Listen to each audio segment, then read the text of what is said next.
Hello सभी को राधे राधे और सभी को नमस्कार दोस्तों। कैसे हो आप सभी लोग? आई होप डेट आप सभी लोग बहुत ही अच्छे और बहुत ही बेहतर होगे और आप लोग की पढ़ाई भी बहुत शानदार जानदार चल रही होगी। ठीक है, इस समय आपकी बोर्ड की एग्जाम भी आ गई है आपके सर पर, तो आप लोग बेसिकली उसी पे फोकस होंगे। बट मैंने सोचा कि आप सभी को तब तक धीरे धीरे करके कुछ प्रोवाइड कराता रहूं। ठीक है, तो आप लोग अच्छे से मन से बेहतर रंग से अपने एग्जाम को दीजिएगा। ठीक है, और जो लोग दे चुके हैं अभी एंट्रेंस के लिए पढ़ना चाहते हैं, यानी प्रीवियस ईयर में जो दे चुके हैं उनकी बात कर रहा हूँ, वो लोग पढ़ सकते हैं। ठीक है, तो अभी हम आज डिस्कस करने वाले हैं चैप्टर नंबर 4 के बारे में। इसके पहले मैंने चैप्टर नंबर 3 तक कवर करा दिया है, जाकर के वहां से आप देख सकते हो। ठीक है, आपके जैसे ही क्लास खत्म होते हैं उस क्लास में आपको, ठीक है, उससे बनने वाले एमसीक्यू करा दिए जाते हैं और ये आपका न्यू सिलेबस पे बेस्ड है। ठीक है, और आपको, ठीक है, गवर्नमेंट कॉलेज दिलाने का ये तो हमारा दावा है भाई कि आपको गवर्नमेंट कॉलेज मिल जाएगा। ठीक है, क्योंकि यहाँ पे आपको केवल पढ़ा करके ही नहीं छोड़ दिया जाता है, बल्कि यहाँ पे आपको वो सारी फैसिलिटीज दी जाती हैं जिससे आप गवर्नमेंट कॉलेज पा सको। और मेन बात होती है कि एग्जाम देने के बाद आपकी काउंसलिंग कैसे हो रही है, काउंसलिंग आप सही से कर रहे हो या नहीं कर रहे हो, ये सबसे ज्यादा मायने रखता है। तो आप लोग काउंसलिंग में कोई भी गड़बड़ी मत कीजिएगा, नहीं कर पाइएगा तो हम लोग कर देंगे, मगर गड़बड़ी मत कीजिएगा। ठीक है, तो चलिए मैं आप सभी को थोड़ा सा इंफॉर्मेशन दे देता हूं। हमारा जो अभी चल रहा है बैच वो चैंपियन बैच है और इसी नाम से पिछली बार भी चलाया गया था। चैंपियन बैच में आप इनरोल हो जाओ, ओनली 99 रुपीज। अब सोचिए कि सर 99 रुपीज लेकर के हम लोग एप्लीकेशन पढ़ेंगे, बताइए। नहीं बेटा, ये आपका चार्ज आपके पीडीएफ के लिए है, जो आपको पीडीएफ प्रोवाइड कराया जाएगा। बाकी टोटली वीडियो आपको यूट्यूब पर फ्री ऑफ कॉस्ट दिया जाएगा।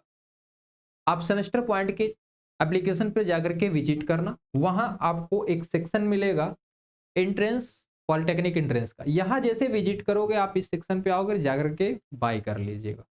ठीक है, और जो चैनल आपका चल रहा है वो है पॉलिटेक्निक पॉइंट, जहां पे आपको एंट्रेंस पढ़ाई जा रही है, हमारा एप्लीकेशन है। दोनों एक ही चैनल है, यहाँ सेमेस्टर की क्लासेस चलती हैं, यहाँ एंट्रेंस की क्लासेस चलती हैं। ठीक है ना, तो चलिए बताइए आप सभी लोग, हमारा मेन लक्ष्य एक ही है कि आपको गवर्नमेंट कॉलेज दिला सके। क्या? Government college. और हमेशा की तरह एकदम शुरू से तैयार रहिए और एकदम बेसिक से पढ़ने वाले हैं। तो शुरू करते हैं आज क्लास में एटॉमिक स्ट्रक्चर के बारे में। भाई एटॉमिक स्ट्रक्चर अगर मुझसे आपको पढ़ना है ना, तो एक बार सेमेस्टर में आके देखिएगा इस बुक में जो दिया गया है, और आपके हिसाब से, यानी इस बुक के हिसाब से क्वेश्चन कैसा बनता है एग्जाम में, ये तो हम लोग जानते हैं, तो उसके अकॉर्डिंग पढ़ा रहे हैं। लेकिन अगर असली आपको देखना है एटॉमिक स्ट्रक्चर क्या है, तो आप सेमेस्टर वाली क्लास में आइएगा। ठीक है, बहुत शानदार और बहुत ही डीपली नॉलेज वहां दिया जाता है। ठीक है, सबसे पहले इसको हम लोग पढ़ लेते हैं एंट्रेंस को, फिर वहां की बातें करें। आइए देखते हैं हमारा आखिर एटॉमिक स्ट्रक्चर में है ही ऐसा क्या सर, जो बच्चों को इतना डरा रही है। हाँ, चलिए एटॉमिक स्ट्रक्चर हमारा क्या है भाई, इसमें हमको पढ़ना है स्ट्रक्चर ऑफ एटम के बारे में। चैप्टर नंबर 4 है। क्या है? चैप्टर नंबर 4 है। परमाणु आखिर होता क्या है? अगर मैं आपसे पूछूं एटम होता क्या है, तो बहुत से बच्चे पहले से पढ़ करके आए होंगे, डिफिनीशन रटा रटाया उनके पास होगा कि जो हमारा परमाणु होता है, क्या, जो हमारा परमाणु होता है वो एक ऐसा सूक्ष्मतम कण या पार्टिकल होता है, पदार्थ, जो रासायनिक अभिक्रिया में भाग नहीं लेता है। नहीं लेता है, बोलो। जो स्वतंत्र अवस्था में नहीं रह सकता, मगर रासायनिक अभिक्रिया में भाग लेता है। ठीक है, ऐसा। तो ये आप लोग रटा रटा पढ़ के आओगे। अभी मैं एटम के बारे में ऊपर ऊपर ओवरव्यू दे देता हूं। है क्या? देखो, किसी भी पदार्थ की वह छोटी इकाई है जो उस तत्व के सभी गुणों को प्रदर्शित कर रही होती है। कोई एलिमेंट है, उस एलिमेंट्स की प्रॉपर्टी क्या है उसको शो करने के लिए एक सबसे छोटी इकाई होती है, एक सबसे छोटी यूनिट होती है। यूनिट मतलब किससे मिलकर के बना हुआ है। जैसे मैं आपसे बोलूं ये मेरे हाथ में मार्कर है, अभी ये स्लाइडर, क्या है? स्लाइडर रिमोट है। ये किससे मिलके बना है बेटा? ये किससे मिलके बना है? कैसे पता करोगे? बोलोगे सर अगर इसका सबसे सूक्ष्मतम पार्टिकल मिल जाए किससे मिलके बना है तो पता कर लेंगे। जैसे एक ईंट होता है, ईंट में क्या भाई, मिट्टी से मिला करके बनाया जाता है। मिट्टी की सबसे छोटी पार्टिकल उसकी नींव होती है, यानी मिट्टी की जो सबसे छोटी पार्टिकल्स होती है डेट इज द एटम। क्या है? एटम है। और ईट हमारा क्या है? एक पदार्थ है। तो पदार्थ की सबसे छोटी इकाई हमारी क्या थी? मिट्टी की जो सबसे छोटी पार्टिकल थी। ठीक है, उसी तरीके से परमाणु हमारा क्या होता है? परमाणु हमारा क्या होता है? एक ऐसा इकाई होता है, एक ऐसी छोटी इकाई होती है पदार्थ की जो ये बता रही होती है कि पदार्थ हमारा किस प्रकार का बनेगा, इसकी प्रॉपर्टी को बता रही होती है। किसको? प्रॉपर्टी को बता रही होती है। ठीक है, आधुनिक परमाणु सिद्धांत के अनुसार परमाणु विभाज्य है। अगर हम लोग मॉडर्न, क्या भाई, अगर हम लोग मॉडर्न थ्योरी पढ़ेंगे तो उसके अकॉर्डिंग देखेंगे तो परमाणु हमारा विभाज्य यानी टूट सकता है। अगर मॉडर्न नहीं पढ़ेंगे तो उसमें क्या होता है? परमाणु हमारा अविभाज्य है यानी परमाणु नहीं टूटेगा, ऐसा बताया गया है। तो एक एक करके सभी को देखने वाले हैं। ठीक है, यह 3 मुख्य अपरमाणविक कणों यानी सब एटॉमिक पार्टिकल में टूटता है और वो क्या होते हैं? इलेक्ट्रॉन, प्रोटॉन, न्यूट्रॉन होते हैं। परमाणु के बारे में आइए देखते हैं। ये आपका क्या है? एक एटम होता है। क्या सर एटम ऐसा ही दिखता है? हाँ, एटम ऐसा ही दिखता है। आपने कभी ऐसा देखा है क्या? बताइए, इसके मॉलिक्यूल्स का आपने देखा है? आपके घर में कोई भी थिंग्स हुआ, क्या उसके मॉलिक्यूल्स को कभी इस तरीके से देखा है? नहीं, आप देख ही नहीं सकते ना, आप नहीं देख सकते हैं। ऐसा हम लोगों ने क्या किया? एक्सपेरिमेंट से पता किया है कि इस तरीके से ये चल रहा होता है। हमने एजम्पशन किया है कि इस तरीके से ये चल रहा होता है। क्या आपने देखा कभी ऐसा? नहीं देखा होगा, बस हमने एज्यूम किया है कि इस तरीके से हो सकता है, ऐसा ही है। ठीक है, देखो ये बीच में आपको 2 कलर के बबल्स दिख रहे होंगे। अभी मैं बबल्स बोल रहा हूं।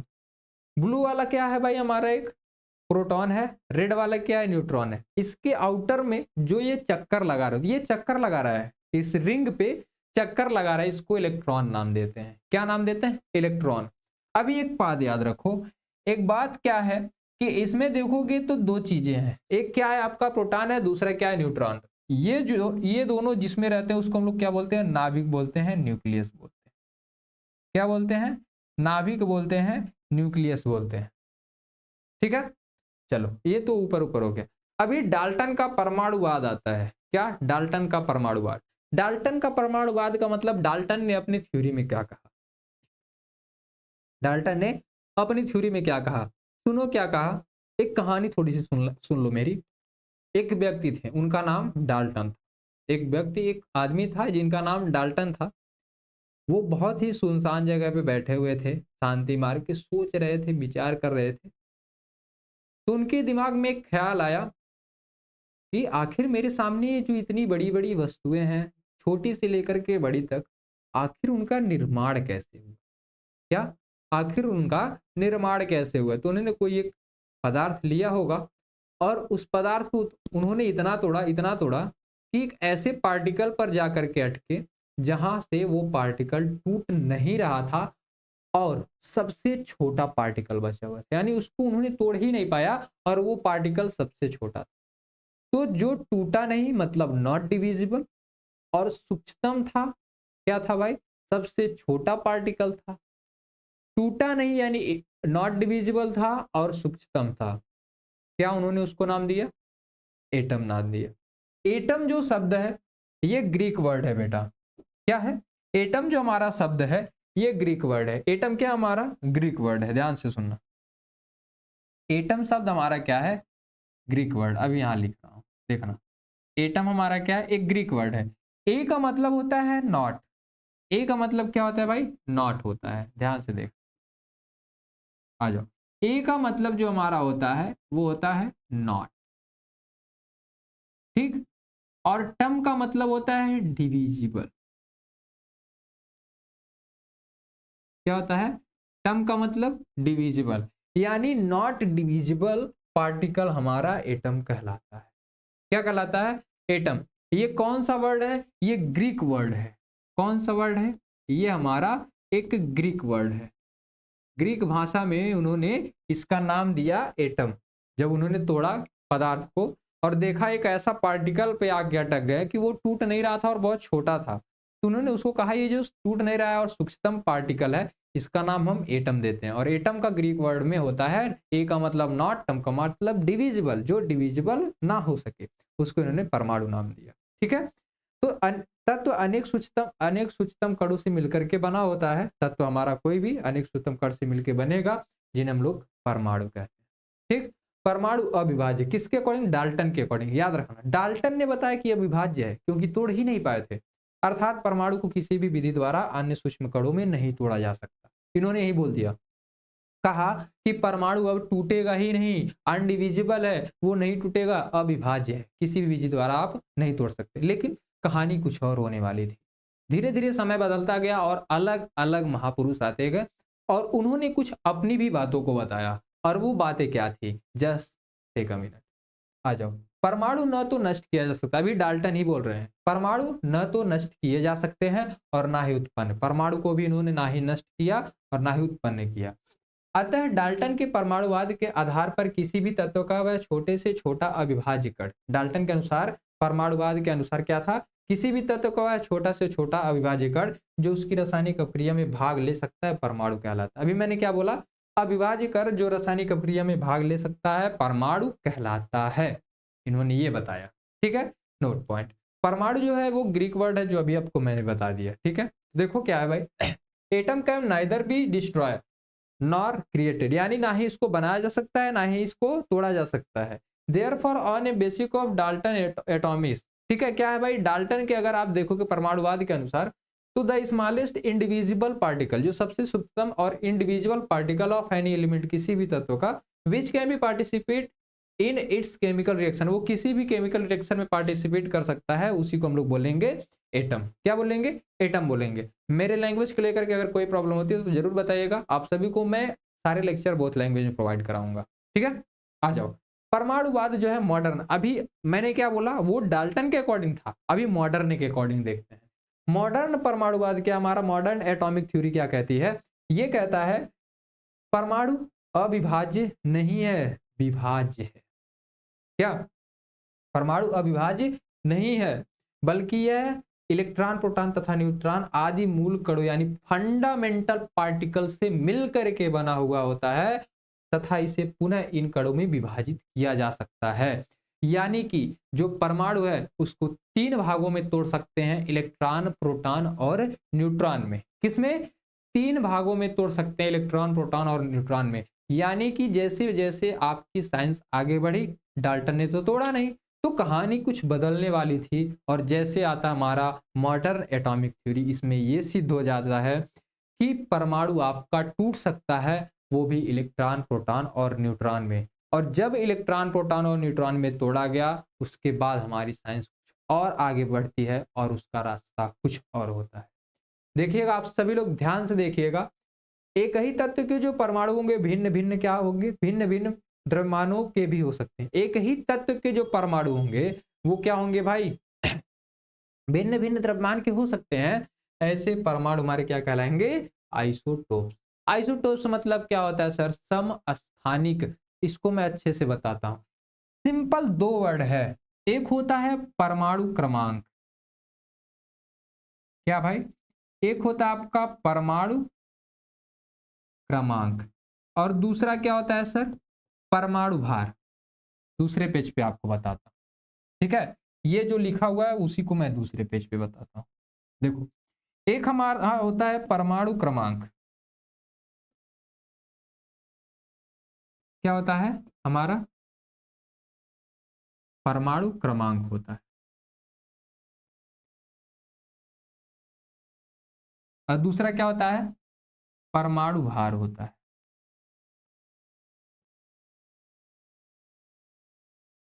परमाणु भार। ठीक है, इन दोनों में अगर आपको मैं कुछ बताऊं तो देखना, परमाणु भार आपको पता है, जैसे मैंने अभी बोला कि कोई एलिमेंट एक्स है। क्या? कोई भी एलिमेंट हमारा एक्स है, तो इस एलिमेंट के ऊपर जो लिखा हुआ होगा, क्या यहां जो लिखा होगा और यहां जो लिखा होगा, ये आपका किसको डिनोट करता है? ये परमाणु भार। किसको भाई? ये हमारा परमाणु भार को डिनोट करता है।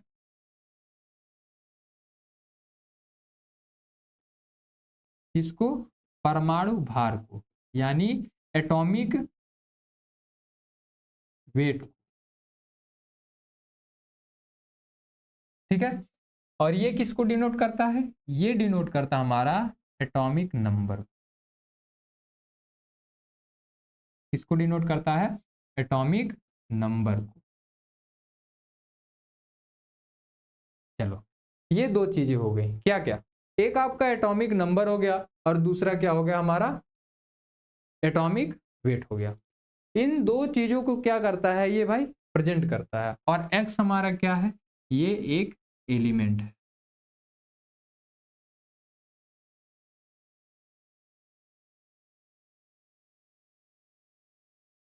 ठीक है, ये हमारा क्या है? एक एलिमेंट है।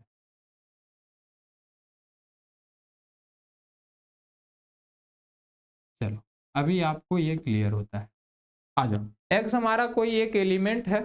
ठीक है, ये आपका एटॉमिक वेट होता है, ये आपका एटॉमिक नंबर होता है। परमाणु क्रमांक और परमाणु भार में, ठीक है, देखना, अगर आपका परमाणु क्रमांक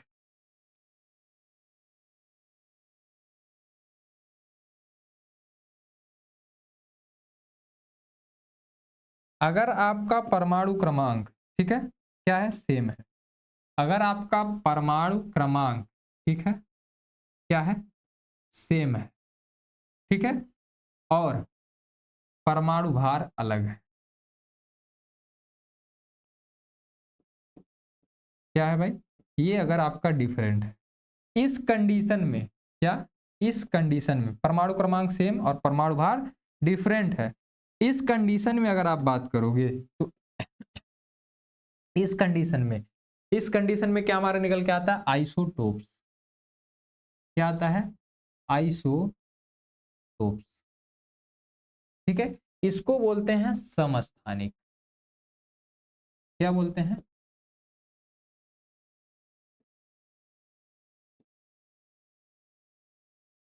समस्थानिक। अभी मैं तुमको एकदम सरल इजी लैंग्वेज बताता हूँ। सम स्थानिक जब परमाणु क्रमांक सेम होगा और परमाणु भार डिफरेंट होगा।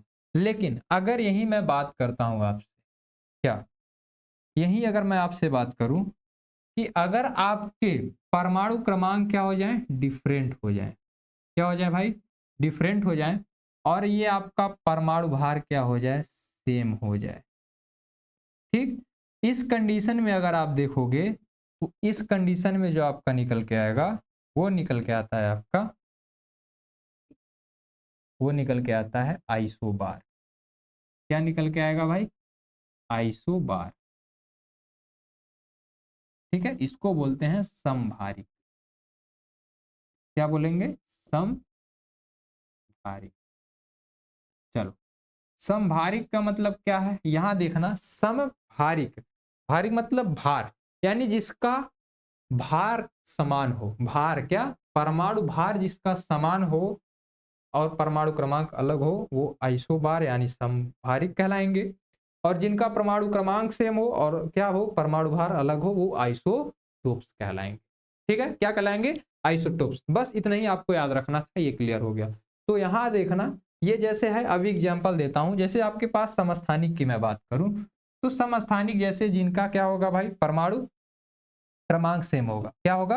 परमाणु क्रमांक सेम होगा, परमाणु भार अलग अलग होगा। तो उसके लिए अगर मैं बात करूं तो यहाँ पे आप लोग देखिएगा, जैसे मैं लिखता हूं 1H1 comma 1H2 comma 1H3। ध्यान से देखना, ये हाइड्रोजन के समस्थानिक है। क्या है? हाइड्रोजन के समस्थानिक। इसको बोलते हैं प्रोटियम, ड्यूटेरियम, ट्राइटियम। क्या बोलते हैं? प्रोटियम, ड्यूटेरियम और ट्राइटियम। यहां देखो, नीचे मैंने बोला कि जो नीचे लिखा होता है एटॉमिक नंबर होता है। देखो, एटॉमिक नंबर सभी का सेम है, लेकिन परमाणु भार देखोगे तो अलग अलग। तो जब एटॉमिक नंबर सेम हो, परमाणु भार अलग हो, वो समस्थानिक कहलाते हैं। किसके समस्थानिक सभी हैं ये सभी किसके समस्थानिक है चेला? बताना, ये सभी आपके किसके समस्थानिक है?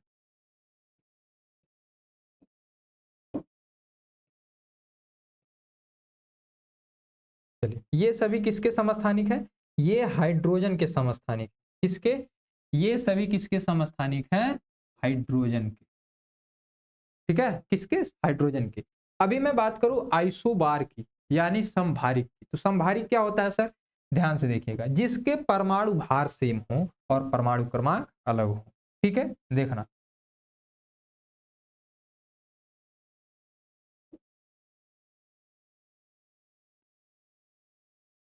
ठीक है, आ जाओ।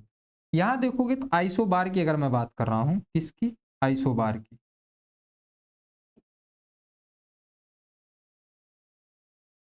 ठीक है, आइसोबार में देखोगे तो आपका कैल्शियम हो गया, ठीक है, आर्गन हो गया, ठीक है, कैल्शियम हो गया, आर्गन हो गया, और आपका एक आता है, ठीक है, पोटेशियम। ठीक है, कैल्शियम, पोटेशियम और आर्गन। ठीक है, तो देखोगे आपका यहाँ पे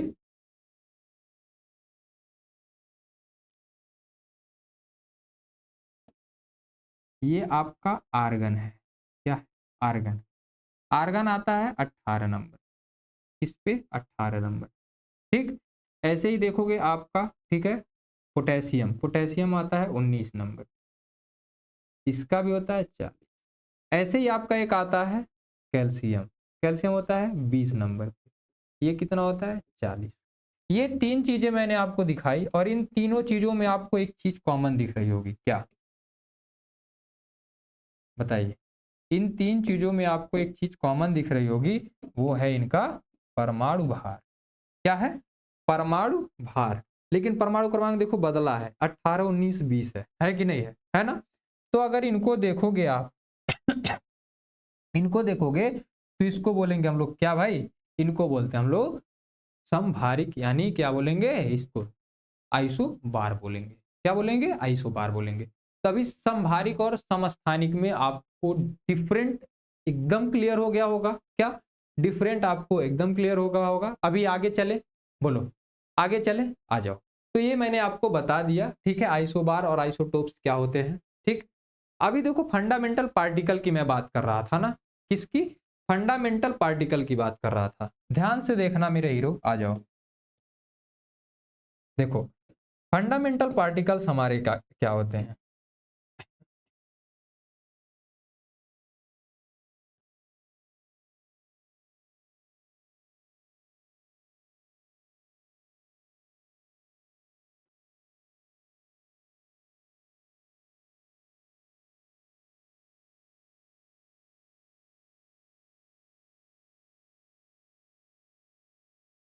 चलो, ये आपको दिख रहा होगा, ठीक है, क्या है दिख रहा है कि नहीं?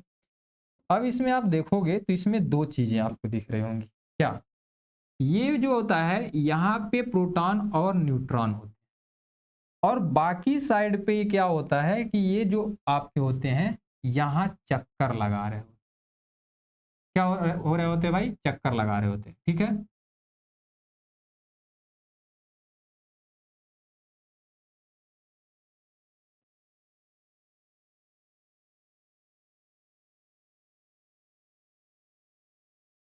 चलो, चक्कर लगा रहे होते हैं। अब एक चीज आप लोग ध्यान से देखना, ये जो अंदर है ना, जो अंदर है इसको हम लोग बोलते हैं क्या भाई? ये जो अंदर है इसको हम लोग नाम देते हैं,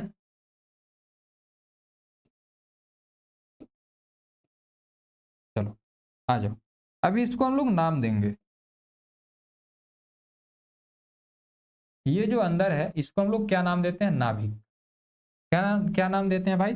इसको हम लोग नाभिक का नाम देते हैं। नाभिक बोले तो सर न्यूक्लियस। ठीक है, इस नाभिक के अंदर दो एलिमेंट्स पाए जाते हैं, प्रोटॉन और न्यूट्रॉन। क्या क्या भाई? प्रोटॉन, ठीक है, दूसरा क्या पाया जाता है? प्रोटॉन। दूसरा क्या पाया जाता है भाई? न्यूट्रॉन पाया जाता है। क्या पाया जाता है? न्यूट्रॉन पाया जाता है। ये दो एलिमेंट्स इस नाभिक के अंदर पाए जाते हैं। ठीक है, ये जो आपका आउटर मोस्ट सेल में घूम रहा है, ठीक है, ये जो आपको दिखाई दे रहा है घूमता हुआ इंसान, इसको हम लोग नाम देते हैं। इसका नाम होता है इलेक्ट्रॉन। क्या नाम होता है इसका? इसका नाम होता है इलेक्ट्रॉन।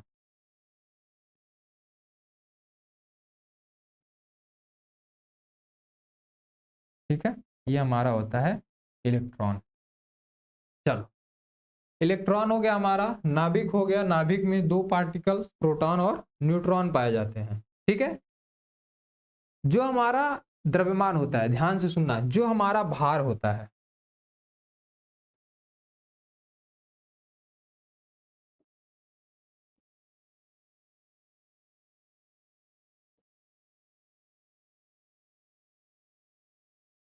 चलो आ जाओ, जो हमारा भार होता है इन दोनों के, प्रोटॉन और न्यूट्रॉन के, ठीक है, ये जो प्रोटॉन है, ठीक है, इसका मास,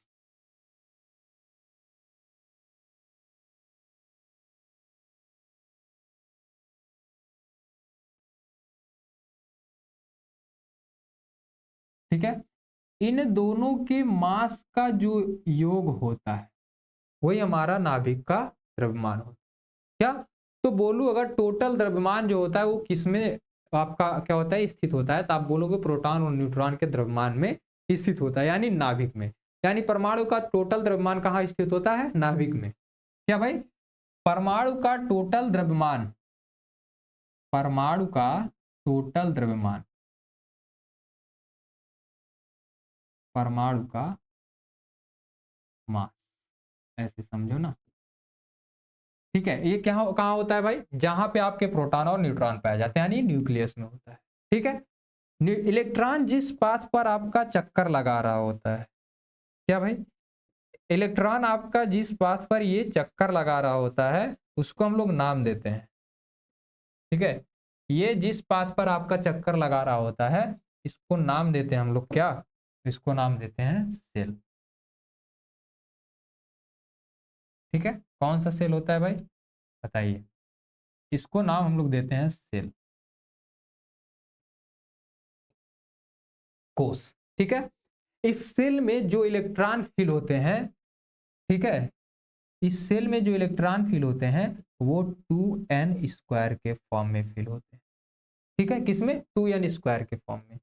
जहां पर आपका n होता है ये नंबर ऑफ सेल को बता रहा होता है, इसको नंबर ऑफ सेल को बता रहा होता है। सेल की जितनी नंबर होगी यहाँ पे रखेंगे, इलेक्ट्रॉन फिल करेंगे। ठीक है, जैसे एग्जांपल मैं आपको देता हूं, ध्यान से देखिएगा। ठीक है, जैसे मैं आपको एग्जांपल, ये मंत्र है, इसको आप लोग याद कर लीजिएगा। क्या है, ये आपका मंत्र है।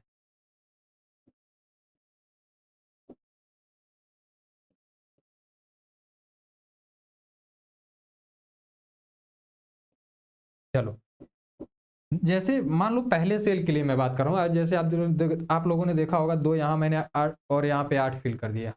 कैसे फिल कर दिया सर, बताता हूँ, आप लोग देखना जरा यहाँ पे। ये जो होता है, जैसे मान लो पहले सेल के लिए, पहला सेल है आपका, ठीक है, न्यूक्लियस छोड़ने के बाद से पहला सेल आपका जो आएगा, तो पहले सेल के लिए एन की वैल्यू क्या रखेंगे, 1 रखेंगे। तो देखना यहाँ पे मैं आपको एग्जाम्पल करके बता रहा हूँ, 2n² में अगर हम लोग n की वैल्यू को 1 रख दे, तो उस कंडीशन में 1 रखेंगे तो क्या होगा, 2 मल्टीप्लाई बाई 1 का स्क्वायर कर देंगे तो कितना निकल के आएगा भाई, 2 निकल के आएगा। बिल्कुल सर। ऐसे ही अगर मान लेते हैं नंबर ऑफ सेल हमारा कितना हो जाता है, 2 हो जाता है। नंबर ऑफ सेल हमारा कितना हो जाता है, 2, यानी n की वैल्यू जब 2 रखेंगे, 2 रखेंगे तो क्या हो जाएगा, 2 मल्टीप्लाई बाई 2 का स्क्वायर कर देंगे, और जैसे 2 का स्क्वायर करेंगे तो 2 का स्क्वायर होगा 4, 4 का मल्टीप्लाई इसमें करेंगे 8, यानी दूसरे सेल में कितना इलेक्ट्रॉन, 8 इलेक्ट्रॉन। ऐसे ही आपको फिल करना होगा। ये फिलिंग है, क्या है, फिलिंग है कि आपको फिल कैसे करना है। ठीक है, ये चीज आपको समझ में आ गई होगी। ठीक है, तो मैंने बताया ये न्यूक्लियस है, न्यूक्लियस के अंदर दो पार्टिकल्स, प्रोटॉन और न्यूट्रॉन, आउटर में जो चक्कर लगा रहे होते हैं ये इलेक्ट्रॉन होता है, ये जिस पर चक्कर लगा रहा होता है उसको हम लोग सेल बोलते हैं। उस सेल में इलेक्ट्रॉनों की फीलिंग क्या होती है भाई, 2n² के फॉर्म में, किसमें, 2n² के। और इस परमाणु का टोटल द्रव्यमान कहाँ निश्चित होता है भाई कहाँ होता है, ये न्यूक्लियस में होता है। क्या होता है, न्यूक्लियस में। यानी अगर न्यूक्लियस का द्रव्यमान पूछेगा किसी परमाणु का, यानी इन दोनों के परमाणु, इन दोनों के द्रव्यमान को जोड़ देंगे तो हमारा निकल के चला आएगा। कहने का मतलब मेरा ये था। अभी आपको समझ में आ गया कि नहीं, बोलो समझ में आया कि नहीं आया, बोलो आ गया होगा। ठीक है, चलो अभी हम लोग आगे बढ़ते हैं। तो मैंने आपको ये चीज बता दी, ठीक है, और यही हमारे क्या कहलाते हैं, फंडामेंटल पार्टिकल। यानी कि क्या होगा, ये जो आपके तीनों हैं, ये जो आपके हैं तीनों, ठीक है, इन्हीं तीनों को बोला जाता है फंडामेंटल ऑफ पार्टिकल। क्या बोलते हैं, इन्हीं को बोला जाता है फंडामेंटल पार्टिकल।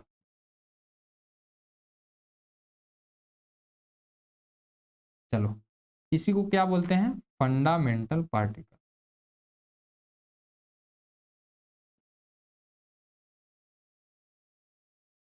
क्या होते हैं भाई?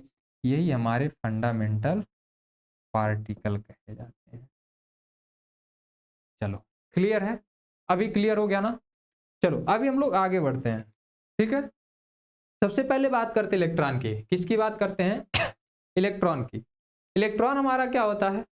इलेक्ट्रॉन यह परमाणु का अत्यंत छोटा कण होता है, परमाणु का सबसे छोटा कण होता है। इसकी खोज जे जे थॉम्सन ने की थी। किसने की थी? जे जे थॉम्सन ने की थी। चलो आ जाओ, इसकी खोज किसने की थी? जे जे थॉम्सन ने की। बिल्कुल सर।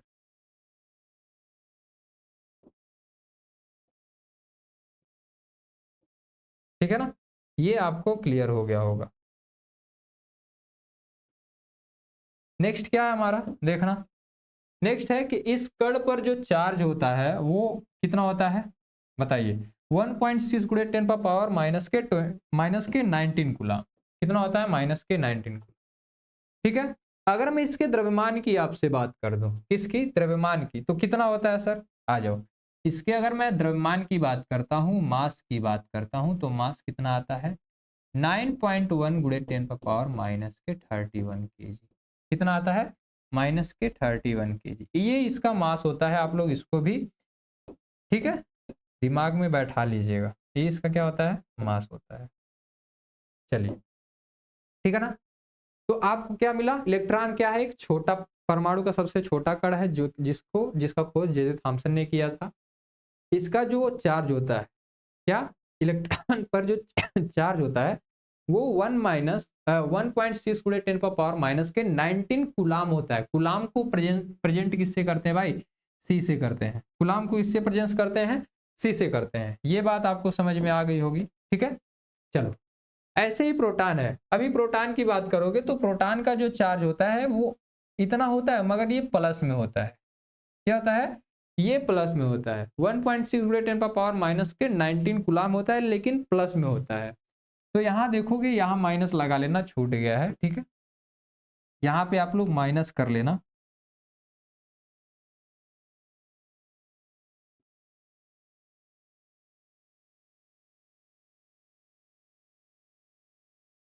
चलो,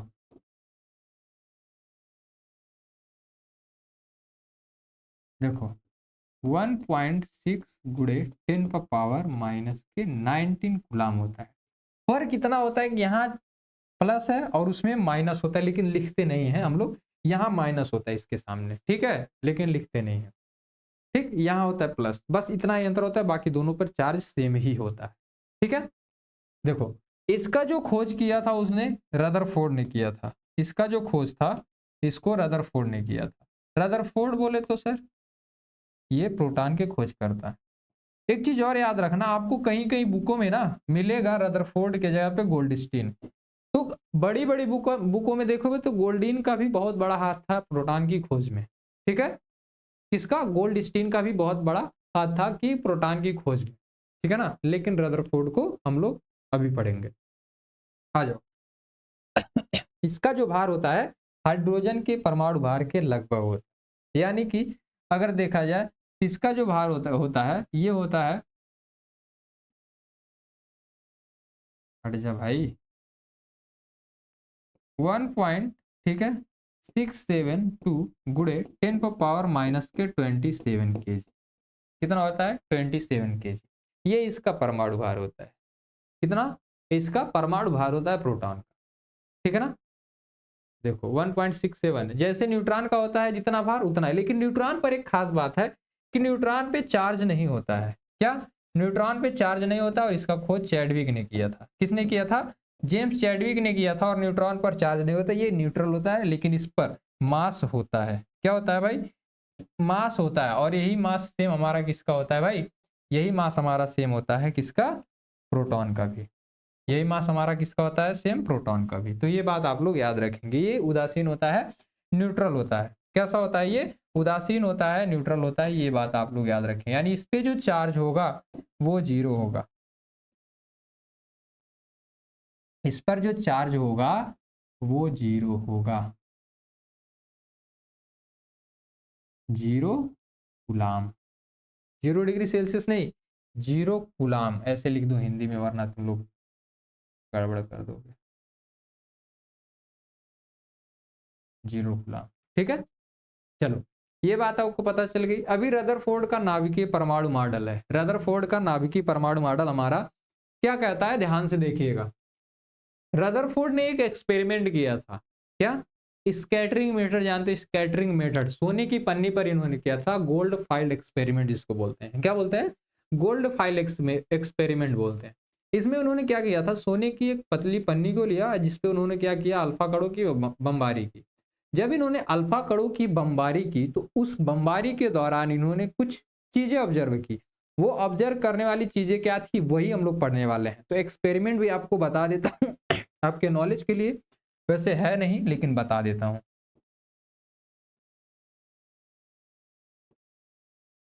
चलो आ जाओ, ठीक है, पहले एक्सपेरिमेंट बता देता हूं, तब आपको और अच्छे से समझ में आएगा। देखो इन्होंने क्या किया था, एक, आप लोग रेडियो एक्टिव एलिमेंट्स जानते हो? बताओ, रेडियो एक्टिव एलिमेंट्स जानते हो कि नहीं जानते हो? नहीं जानते हो तो जान लेना,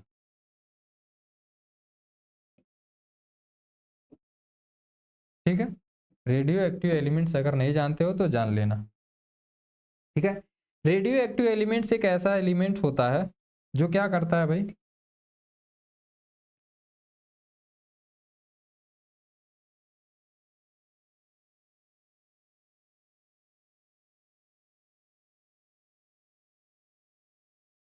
चलो ऐसे ही बना देता हूं,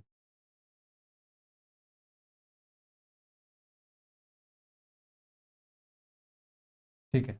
इसको कुछ इस तरीके से पैक किया गया था ताकि इसका जो डायरेक्शन हो ना, यानी इससे निकलने वाले जो रेज हों वो डायरेक्टली जा करके क्या करे, गोल्ड फाइल को हिट करे। अभी ध्यान से देखो, गोल्ड फाइल को कैसे हिट करते हैं, कैसे हिट करता है, ध्यान से देखना। जैसे मेरे पास एक ये गोल्ड फाइल है, क्या है ये, एक हमारे पास गोल्ड फाइल है। अभी यहाँ पे रहेगा तो थोड़ा अच्छे से समझ में आएगा ना। चलो, ये हमारे पास एक गोल्ड फाइल है। इस गोल्ड फाइल के ऊपर अगर देखा जाए तो इन्होंने एक स्लेट लगा दी थी, क्या? यहाँ पे गोल्ड फाइल के ऊपर नहीं, यहाँ पे अगर देखा जाए तो यहाँ पे इन्होंने एक स्लेट लगा रखी।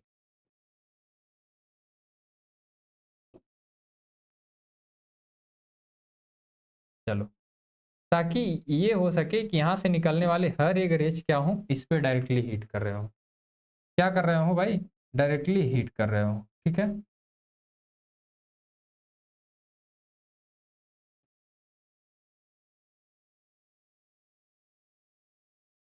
चलो आ जाओ, तो यहां से मान लेते हैं हम लोगों ने रेज निकला, क्या हुआ, यहां से हमने माना कि रेज निकला। यहां से कौन सा रेज निकला, बताइएगा, कौन सा रेज निकला?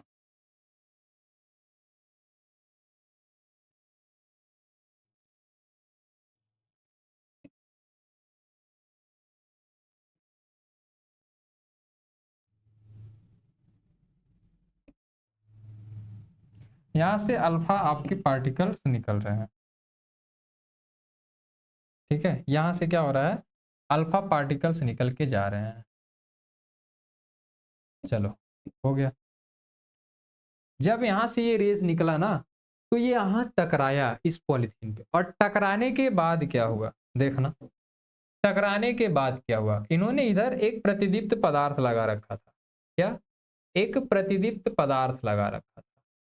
प्रतिदीप्त जो पदार्थ था, इसका सिंपल मतलब ये था कि अगर अगर यहां से, यानी कोई चीज यहां से निकले और यहां आता, तो यहां अगर टकराता तो इस पे स्पॉट करता था।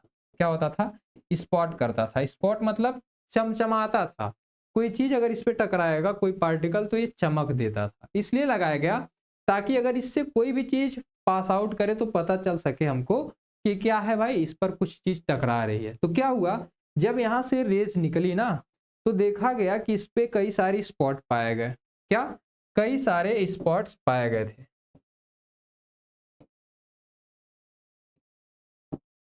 ठीक है। ये गोल्ड फाइल है आपकी, तो कई सारे स्पॉट्स पाए गए थे। तो कई सारे जब इसमें स्पॉट पाए गए ना, तो इससे ये पता चला कि इस पन्नी को भेद करके यहाँ पे आ गया। क्या हुआ? पन्नी को भेद करके यहाँ पे आ गया, टकरा गया। मतलब ये निकला कि इस जो पॉलीथीन ये बहुत पतला था, बहुत पतला था। इससे ये पता चला कि इसमें से, ठीक है, कुछ ऐसे पार्टिकल्स हैं, ठीक है, इसमें क्या है, ज्यादातर खाली जगह है। क्या है? ज्यादातर खाली, क्योंकि ये आया, किरण हिट किया और निकल के यहाँ चला आया, पास कर गया। यानी खाली जगह था तभी ना पास किया। लेकिन देखा गया, ऐसा पाया गया कि हजारों किरणों में से कोई एक किरण ऐसी थी जो वापस उसी डायरेक्शन पर निकल गई। क्यों निकली? क्योंकि यहां पर कोई ऐसी चीज थी जो उसको टकराई और रिपेल कर दी, यानी अपोजिट डायरेक्शन में फोर्स लगाई। अब एक चीज याद रखना, जो हमारा अल्फा किरण होता है, क्या अल्फा कण बोलो या किरण बोलो, बात एक ही होती, ये हीलियम का नाभिक होता है। इसका हीलियम का नाभिक होता है, ठीक है। इसीलिए क्या होता है, हमारा पॉजिटिव होता है। क्या होता है? ये पॉजिटिव होता है। अब ये पॉजिटिव रेज अगर वापस आई, यानी बीच में जरूर कोई भी चीज ऐसा है जो पॉजिटिव है। क्या है? पॉजिटिव। तो पॉजिटिव से पॉजिटिव क्या हुआ, हमारा रिफ्लेक्ट हो गया। तो इससे ये पता चला ना कि बीच में कोई, केंद्र में ही कोई ऐसा चीज है जिससे रिपेल होकर आया, और वो क्या है भाई, पॉजिटिव ही है। क्योंकि निगेटिव रहता अट्रैक्ट हो जाता, लेकिन क्या हुआ, रिपेल किया। यानी क्या हुआ भाई, यहाँ पे वो इसको धक्का दिया, यानी दोनों चार्ज सेम है। क्योंकि दोनों चार्ज जब सेम होते हैं तो एक दूसरे को रिपेल करते हैं, और दोनों जब सेम नहीं होते एक दूसरे को अट्रैक्ट करते हैं, ठीक। और कुछ पार्टिकल्स निकल गए, तो इससे पता चला इसमें खाली स्थान है। अब वही एक्सपेरिमेंट हमारा आगे इन्होंने बताया। क्या बताया एक्सपेरिमेंट के बारे में?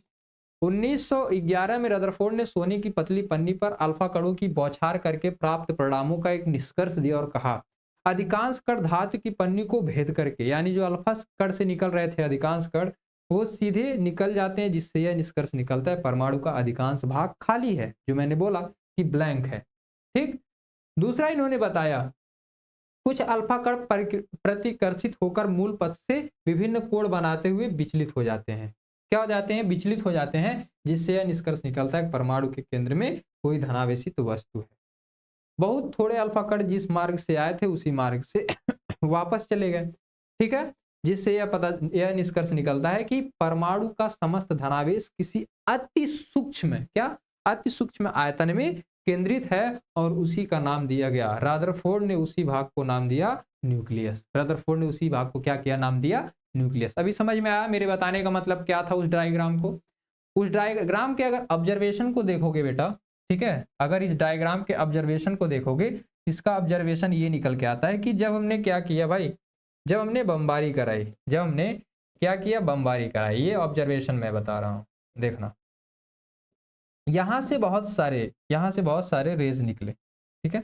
यहां से क्या हुआ, बहुत सारे रेज निकले, यहां पे आया, ठीक है, यहां पे आया, तो कुछ क्या हुआ, ऐसे सीधे निकल गया, देखना, कुछ क्या हो गया, ऐसे सीधे निकल गया, ठीक है। लेकिन कुछ क्या हुआ, कुछ क्या हुआ, सीधे ना निकल करके कुछ एंगल पे वो डिफ्लेक्ट हो गए। सीधे ना निकल के क्या हुए, कुछ एंगल पे वो डिफ्लेक्ट हो गए, यहां से कुछ एंगल बनाते हुए क्या हो गए, वो डिफ्लेक्ट हो गए। लेकिन उसमें से कोई एक ऐसा पार्टिकल था, क्या उसमें से कोई एक ऐसा पार्टिकल था जो आया तो, मगर इसी डायरेक्शन में वापस लौट गया। क्या हुआ, इसी डायरेक्शन में वापस लौट गया। इससे ये पता चला कि यहां बीच में कोई ऐसी चीज तो है, क्या इस बीच में कोई ऐसी चीज तो है जो बच्चों को डरा रही।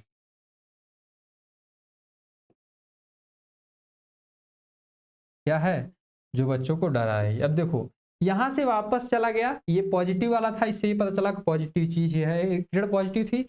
जैसे इसके पास आई, कुछ एंगल बना के निकल, कुछ वापस, तो जो सीधे निकल गई, उससे क्या पता चला कि अधिकांश भाग खाली है। क्या है? खाली है। और इसमें क्या है, उसके केंद्र में क्या है, एक पॉजिटिव चार्ज वाला कोई चीज है, उसी का नाम दिया गया न्यूक्लियस, ठीक है। ये किसका था? रदरफोर्ड का, ठीक है। क्या था? रदरफोर्ड का नाम, रदरफोर्ड का। अब उन्होंने कहा, उपरोक्त परिणामों के आधार पर रदरफोर्ड ने एक अल्फा परमाणु मॉडल दिया, जिसके अनुसार परमाणु के मध्य में धनावेशित नाभिक होता है जिसके चारों ओर एक बंद कक्षाओं में इलेक्ट्रॉन घूमते रहते हैं। चारों ओर क्या होते हैं? बंद कक्षाओं में इलेक्ट्रॉन घूमते रहते हैं। आ जाओ, रदरफोर्ड के कुछ ड्रॉबैक। ड्रॉबैक मतलब होता है कमियां। कमियां असल बात नहीं होती, जिन चीजों को उन्होंने नहीं बता पाया उनको ड्रॉबैक नाम दे दिया। ठीक है, क्या ड्रॉबैक नाम दे दिया। चलो, तो इन्होंने परमाणु के अस्तित्व की व्याख्या नहीं कर सका। ठीक है, क्या किया? परमाणु के अस्तित्व की व्याख्या नहीं कर सका, स्पेक्ट्रम की व्याख्या नहीं कर सका। ये सब जब आप आओगे सेमेस्टर में वहां पे मिलेगा, यहाँ आपके सिलेबस में उतना नहीं। कक्षकों में इलेक्ट्रॉनों के भरने में कुछ प्रयुक्त नियम है, उस नियम को देखते हैं। सबसे पहले आता है पाउली अपवर्जन नियम। क्या आता है? पाउली अपवर्जन नियम। ये इलेक्ट्रॉनों को भरने के कुछ नियम है, जैसे आप लोग देखे होंगे, ठीक है, पढ़े होंगे, थोड़ा बहुत तो जान ही रहे होगे। पहला कोष, दूसरा कोष, इसमें इलेक्ट्रॉनों को भरते हैं ऐसे करके ना, एक इसमें 3 होता है, फिर इसमें 5 होता है, ऐसे करके होता है ना। ये तो आप लोग देखे ही होंगे। ठीक है, और एक आप लोग जान रहे होगे 2 8 18 वाला, 2 8 18 32, इस तरीके से भरा जाता है, ये भी जान रहे होगे। तो उन्हीं में भरने का कुछ नियम है। आ जाओ, पाउली अपवर्जन नियम क्या कहता है? सबसे पहला नियम ये है, पाउली अपवर्जन का नियम कहता है कि आप, ये कहता है पाउली अपवर्जन नियम, ठीक है, ध्यान से सुनना।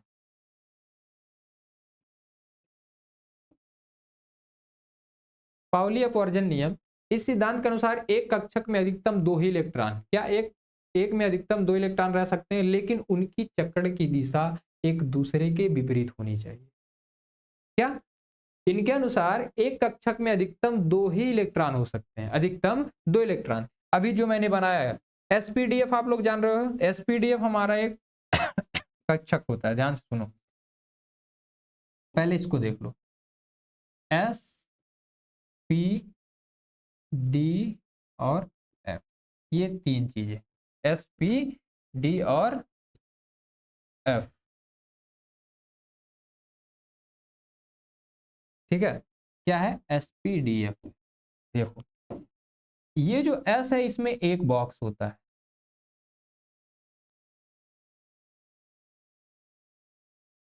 इसमें क्या होता है? इसमें 3 बॉक्स होता है।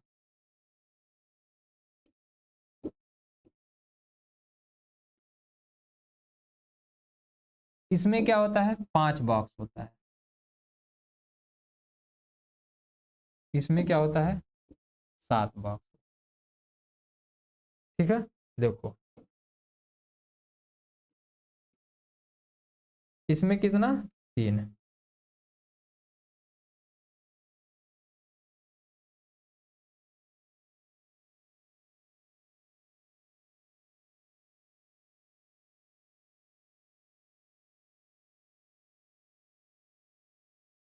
ठीक है, देखो 5 हो गया, इसमें 7, 1 2 3 4,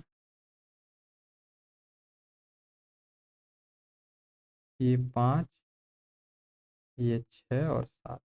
ठीक है, अब देखो इसमें कितने हैं? इसमें 1 कोष है, इसमें 3 कोष है, इसमें 5, इसमें 7 कोष है। इन्हीं कोषों में इन्होंने एक नियम दिया भरने का, बोला कि हर एक कक्षक में अधिकतम 2 इलेक्ट्रॉन, यानी एक बॉक्स में मैक्सिमम 2 ही इलेक्ट्रॉन आ सकते हैं। यानी इसमें 2, इसमें 2, इसमें 2, इसमें 2, मैक्सिमम 2 ही इलेक्ट्रॉन आ सकते हैं।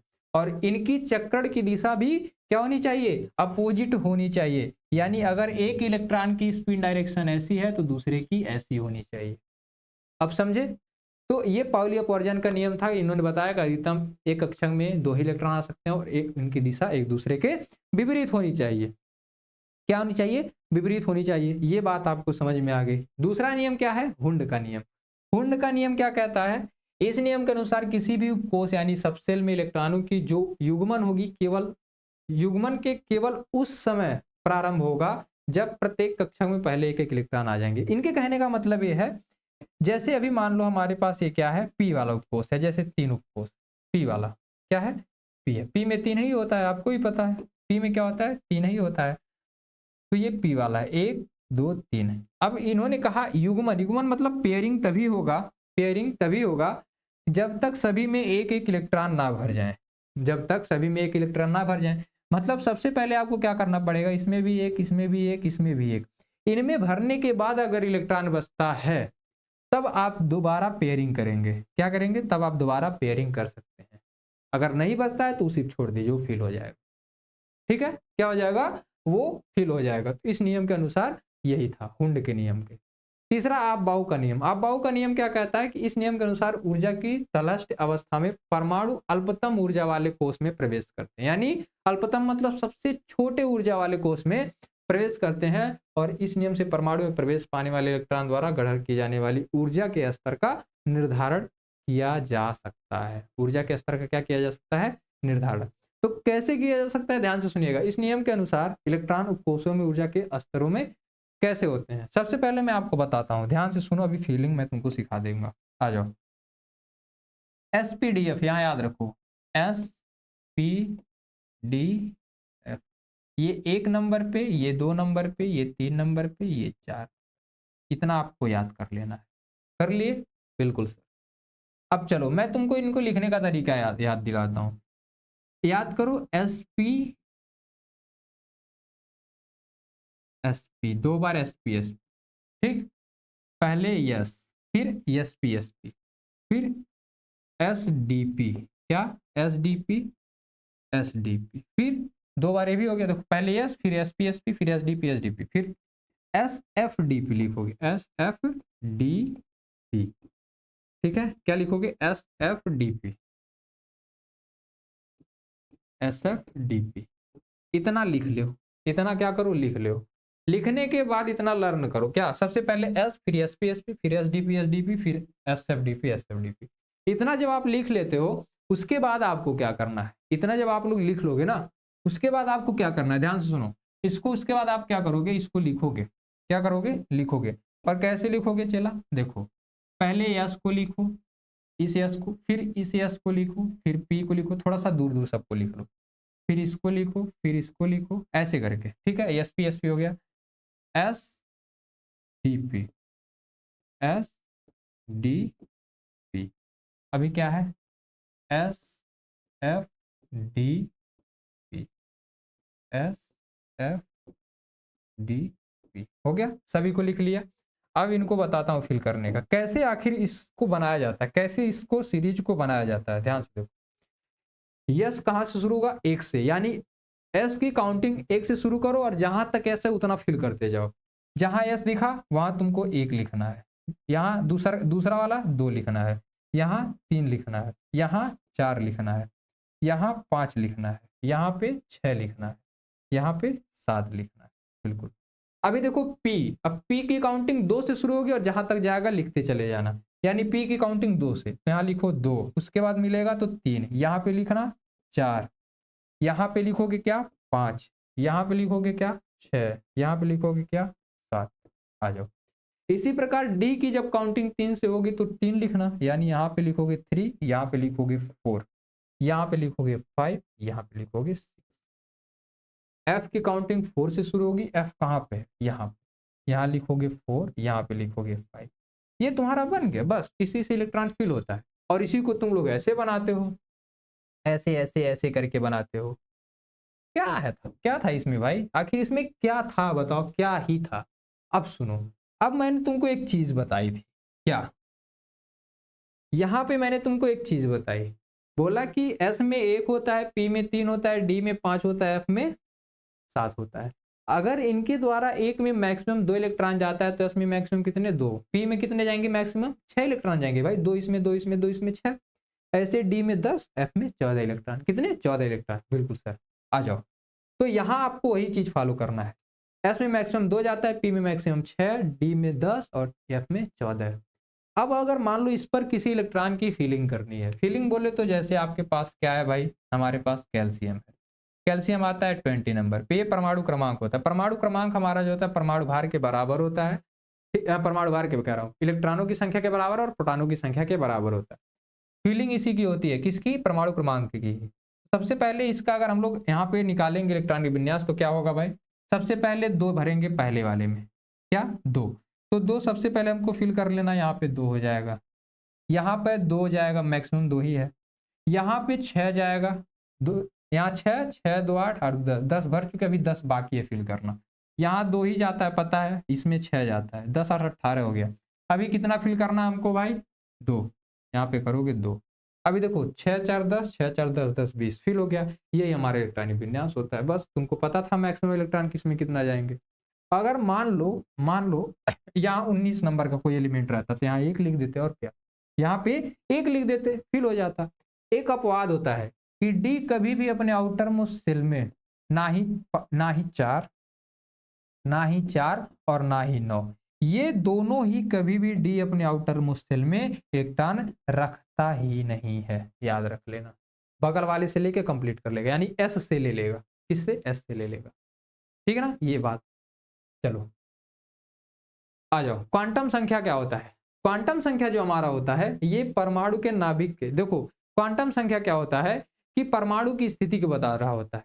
क्या? परमाणु की स्थिति को, यानी वह 3 डायमेंशनल एरिया जहां पे इलेक्ट्रॉन होते हैं उनकी स्थिति को जो बता रहा होता है उसको क्वांटम संख्याएं बोलते हैं। क्या बोलते हैं? क्वांटम संख्याएं। तो परमाणु के नाभिक के परितः इलेक्ट्रॉनों की स्थिति को परिभाषित करने के लिए 4 क्वांटम संख्याएं दी गई थी।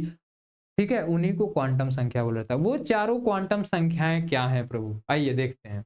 सबसे पहले बात करते हैं मुख्य क्वांटम संख्या, जिसको प्रिंसिपल क्वांटम नंबर बोला जाता है। क्या? Principal quantum number. Principal quantum number को अगर हम लोग प्रेजेंस करते हैं तो उसको हम लोग एन से प्रेजेंस करते हैं। किससे? एन से।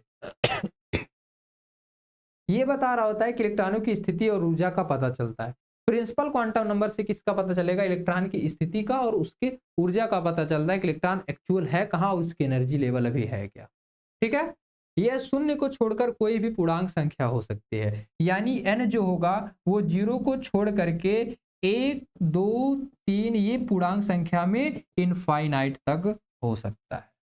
क्या हो सकता है? इनफाइनाइट तक। अभी इसके बारे में बहुत डीप जानकारी आपको दे सकता हूं, लेकिन आपके एग्जाम में पूछेगा ही नहीं। ठीक है, आ जाओ। मुख्य क्वांटम संख्या क्या होता है? ठीक, मुख्य कह रहा है चुंबकीय, जिसको मैग्नेटिक बोलते हैं। उससे पहले मैं आपको बता दूं कि एक एजीमुथल क्वांटम संख्या होता है जिसको द्विगेंसी बोलते हैं। यहाँ पे लिख लीजिएगा, छूट गया है। ठीक है, क्या भाई? एजीमुथल क्वांटम संख्या।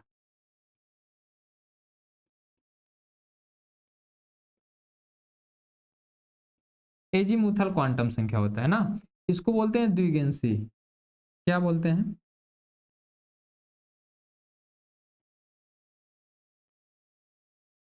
इसको बोलते हैं द्विगेंसी क्वांटम संख्या।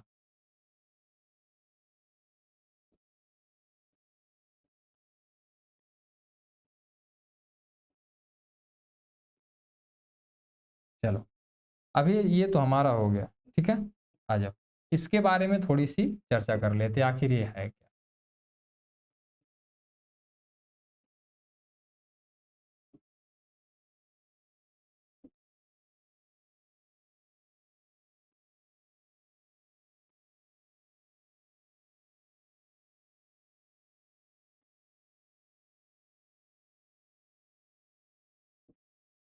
चलो देखो, एजीमुथल क्वांटम संख्या क्या होता है, इसको हम लोग एल से प्रेजेंस करते हैं।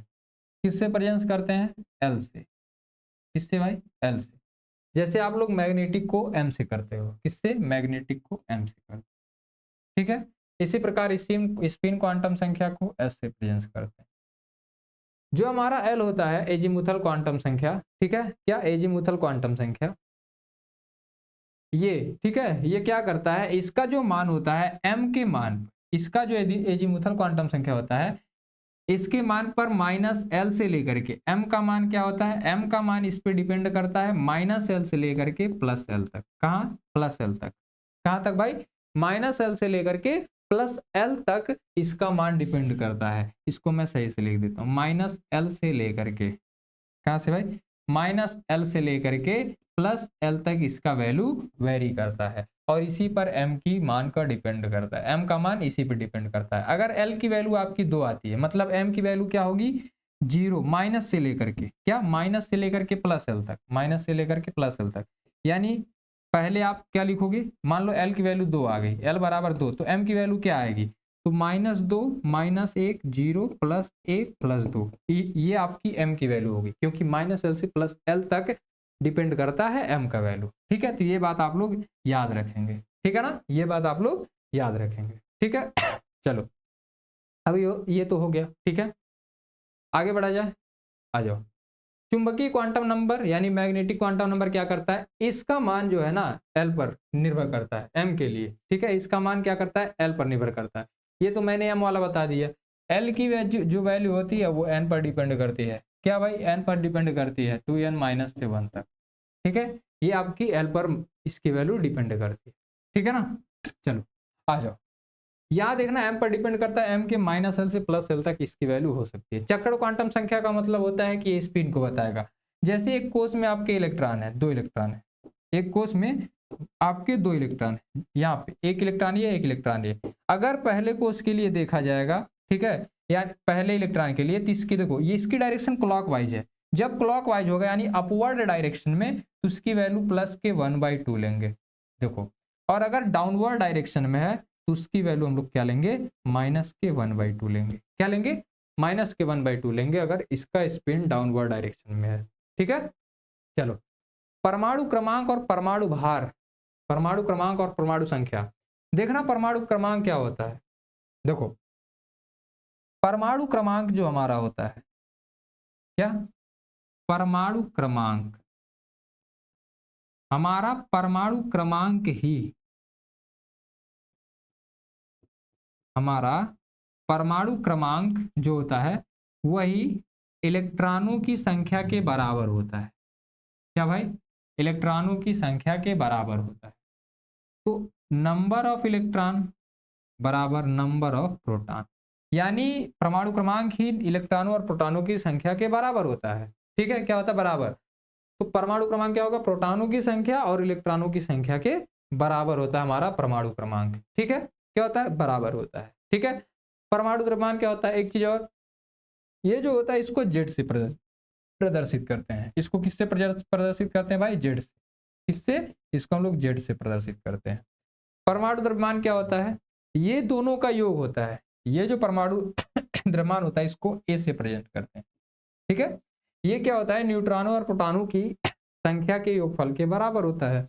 यानी कि अगर ए बराबर फार्मूला निकलेगा तो P प्लस एन निकलेगा।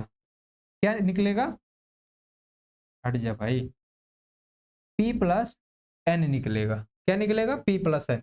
अभी P हमारा क्या होता है, P हमारा क्या होता है, P ही हमारा क्या है, इलेक्ट्रॉनों की संख्या के बराबर होता है। और इलेक्ट्रॉनों की संख्या के बराबर ये होता है, यानी वही हमारा परमाणु क्रमांक होता है।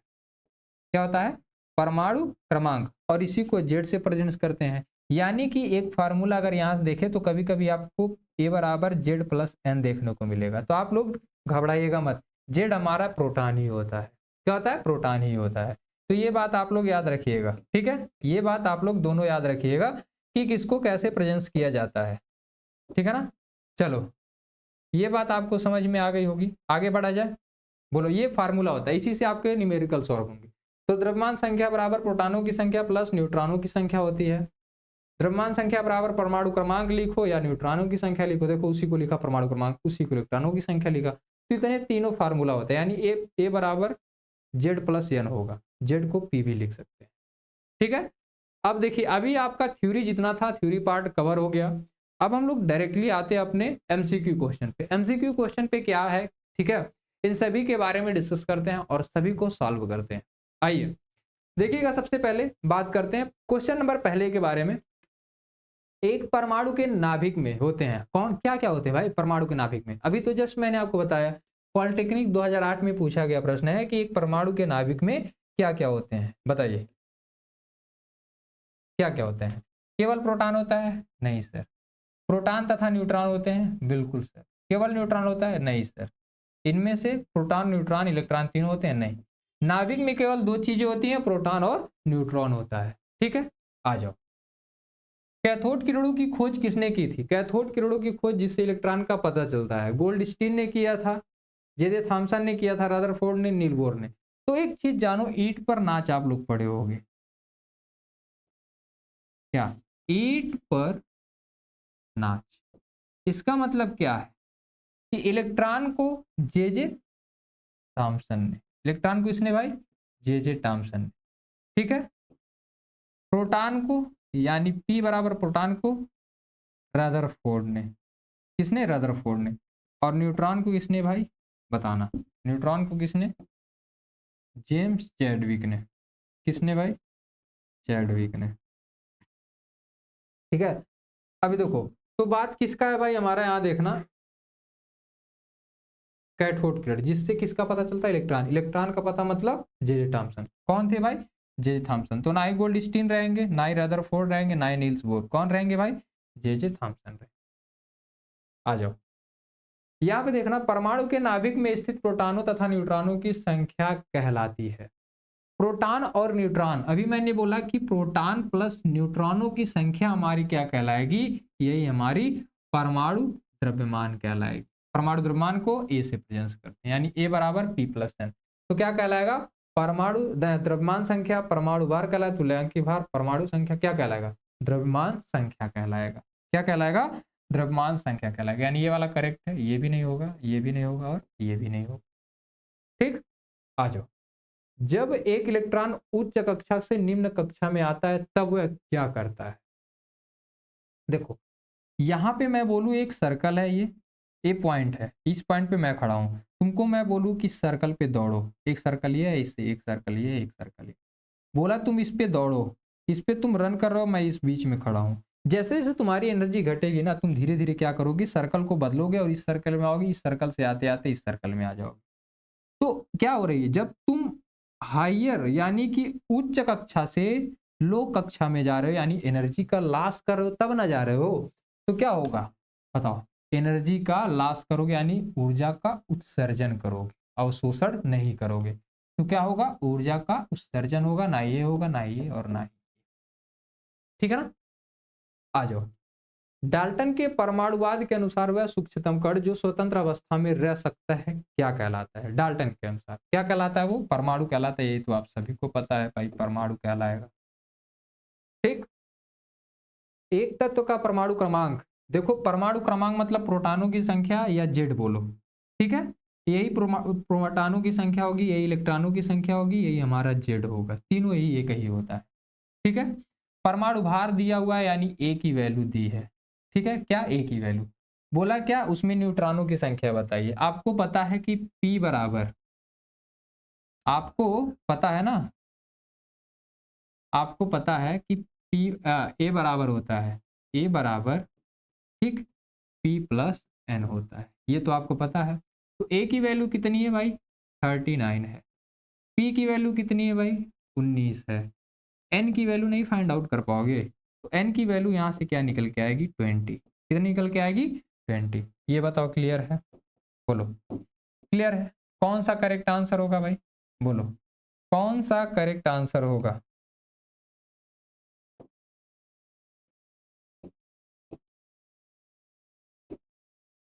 कौन सा होगा, 20।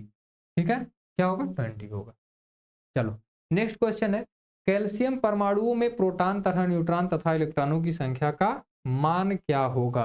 कैल्शियम परमाणु की बात किया है, तो कैल्शियम के लिए आपको भाई याद होना चाहिए, ठीक है। कैल्शियम मतलब 2040 याद होना चाहिए।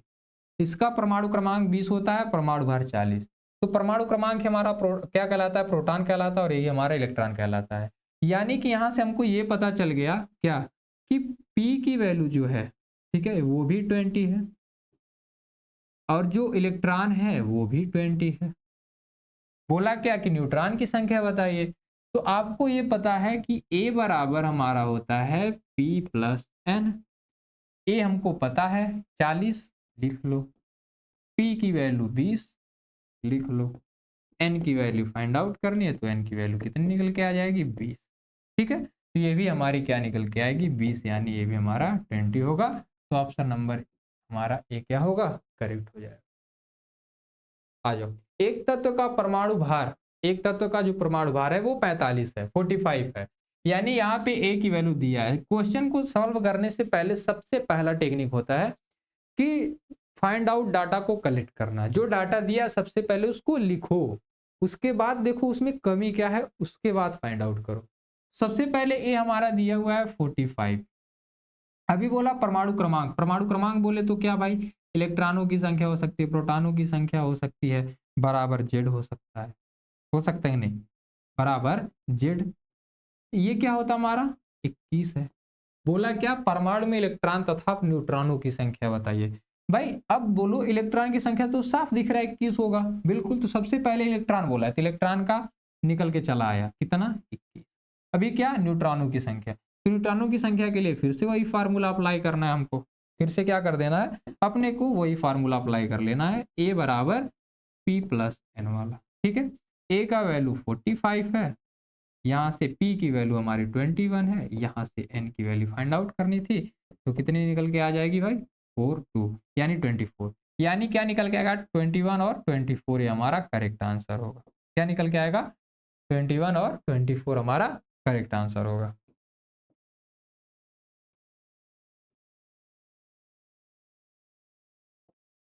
चलो क्लियर है, क्या होगा 21 और 24।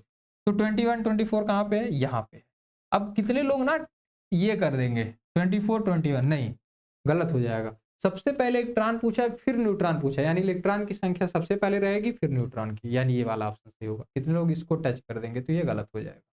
आप लोग ये सब याद रखना, ठीक है। आ जाओ, परमाणु क्रमांक किसके बराबर होता है भाई, न्यूट्रॉनों की संख्या के बराबर, गलत। इलेक्ट्रॉनों की संख्या के, ये तो सही है। प्रोटॉनों तथा न्यूट्रॉनों की संख्या के योग के, गलत। इलेक्ट्रॉनों तथा न्यूट्रॉनों की संख्या के, गलत। इलेक्ट्रॉनों के होता है लेकिन न्यूट्रॉनों के नहीं ना होता है, तो एक ही ऑप्शन आपका सही है। आ जाओ, क्रोमियम का परमाणु क्रमांक, देखो क्रोमियम का परमाणु क्रमांक Cr कितना दिया हुआ है 24, क्या है 24, ठीक है। उसका इलेक्ट्रॉनिक विन्यास होगा, इलेक्ट्रॉनिक विन्यास पूछ लिया भाई, पॉलिटेक्निक 2008 में पूछा है, क्या होगा। सबसे पहले आपको मैंने बताया 2n² के फॉर्म में आपको फिल करना है, तो ऐसे फिल करो, चाहो तो वाला फार्मूला लगाओ जैसे मैंने बताया। तो सबसे पहले आप एस, ठीक है, सबसे पहले क्या लिखोगे एस, फिर एस पी, फिर एस पी, इतना रहने दो, इतने में काम चल जाएगा, ठीक है। S S P S P, ठीक है। आ जाओ, देखो सबसे पहले S, S P, S P, उसके बाद घटेगा तो फिर लगा लेंगे, ठीक है। आ जाओ एस डी पी कर लेते हैं भाई, एस डी पी कर लेते, चलो आ जाओ, अभी तो हो जाना चाहिए इतने में। सबसे पहले मैंने बोला कि एस एक से शुरू होता है और लास्ट तक जाता है, जहां तक आएगा 1 2 3 4 कर लो, ठीक है। अभी पी की बारी आती है, पी हमारा 2 से शुरू होता है तो इसको 2 लिख लो, इसको 3 लिख लो, इसको 4 लिख लो। डी की बारी आती है तो 3 से शुरू होता है, कहाँ से 3 से शुरू होता है तो इसको 3 लिख लो। अब इलेक्ट्रॉन फिल करना है, अब हम लोग इलेक्ट्रॉन को फिल करते हैं। तो जब इलेक्ट्रॉन को फिल करेंगे तो एक चीज यहाँ ध्यान देना सभी लोग, एस में मैक्सिमम 2 इलेक्ट्रॉन आते हैं, बिल्कुल सर 2, इसमें भी 2, इसमें 6, 6 4 10 हो गए। अभी हमको कितना भरना है 14 इलेक्ट्रॉन, यहाँ 2, यहाँ 6, यहाँ 2, 20 हो गए। अभी भरना कितना हमको है 4 भरना है, 24 था 20 हो गए, अब यहाँ 4 हो गया। जब हम लोग 4 फिल करेंगे तो एक चीज मैंने बताया अपवाद में कि डी कभी 4 और 9 इलेक्ट्रॉन नहीं रखता है, बगल वाले से ले लेता है। क्या कंडीशन क्या होगा भाई, यहाँ पे ऐसा होगा कि यहाँ तो आपका 6 होगा, यहाँ 1 हो जाएगा और यहाँ 5 हो जाएगा, 1 इलेक्ट्रॉन यस से ले लेता है। अब चलो ये तो फिल हो गया सर, लेकिन इसका आंसर निकलेगा कैसे। अब यहाँ देखना कि जिनका नंबर सेम है उनको आपस में जोड़ लो, जिनका नंबर सेम है उनको आपस में। आ जाओ, यहाँ एक जिसका है, यहाँ एक ही है, एक वाला जिसमें 2 इलेक्ट्रॉन है, बिल्कुल सर कॉमा दे दो। 2 वाले कितने हैं 1 2, और कहीं 2 है नहीं, इनको जोड़ लो 8 हो जाएगा, 8 इलेक्ट्रॉन हो गया ना। अभी 3 वाले कितने 1 2 3 यहाँ पे है, तो इसको देख लेते हैं। तो इसको जब देखेंगे तो यहाँ 2, यहाँ 6 2 8 और 8 5 13, कितने हो जाएंगे 13 हो जाएंगे, बिल्कुल सर। तो 2 8 13 बना, 2 8 13। अब देखो 4 वाले कितने हैं, 1 2 3 हो गया, 4 वाला एक ही है वो भी यस, कितना आएगा 1 आएगा, हो गया। 2 8 13 कौन सा बनेगा, देखो 2 8 13 कौन सा बनेगा, चेक करो और उस पर टिक करो, ठीक है। कौन सा बनेगा भाई 2 8 13 कौन सा बनेगा जल्दी बताओ, वो बनेगा हमारा ऑप्शन नंबर आपका कौन सा बनेगा भाई, बोलो ऑप्शन नंबर आपका पहला करेक्ट आंसर। क्लियर है कैसे निकाला गया, आप सभी को समझ में आ गया होगा। नेक्स्ट क्या है, न्यूट्रॉन की खोज किसने की थी भाई बताओ, नाच च से आता है चैडविक, किसने किया था भाई जेम्स चैडविक ने किया था, ठीक है। नेक्स्ट क्या है भाई, परमाणु के मूल कण जो नाभिक में उपस्थित नहीं होते हैं, नाभिक में उपस्थित नहीं होंगे। मूल कण है लेकिन नाभिक में उपस्थित नहीं होता है। नाभिक में तो दो ही होता है ना भाई। न्यूक्लियस में हमारा दो ही इलेक्ट्रॉन होता है, बताना। न्यूक्लियस में हमारे कितने इलेक्ट्रॉन होते हैं? चल जा भाई, ठीक है। न्यूक्लियस में हमारे कितने इलेक्ट्रॉन होते हैं?